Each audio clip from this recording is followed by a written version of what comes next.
హల్లెలూయా. తండ్రి అనే పేరు ఎవరికి ఉండదు. అయితే మీరు మీ పరలోకపు తండ్రి ఒకడే ఉన్నాడు కాబట్టి, మీ తండ్రి ఒకడే ఉన్నాడు, ఆయన పరలోకంలో ఉన్నాడు కాబట్టి తండ్రి అని ఎవరు పిలవకండి. ఆమేన్.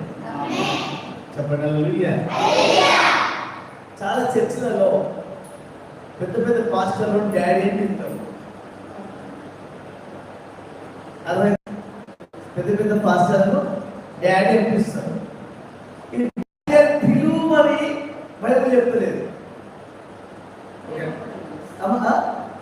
ప్రేమతో మనం పిలుస్తున్నాం. నన్ను కూడా అందరూ మన చర్చల్లో అందరూ చిన్నోళ్ళు పెద్దోళ్ళు అందరూ పప్పే అంటారు. ముచ్చట చెప్పిన అందరూ పప్పే అంటారు. కానీ ఈ తండ్రి యోగ్యత, ఈ తండ్రి బాధ్యత గల తండ్రి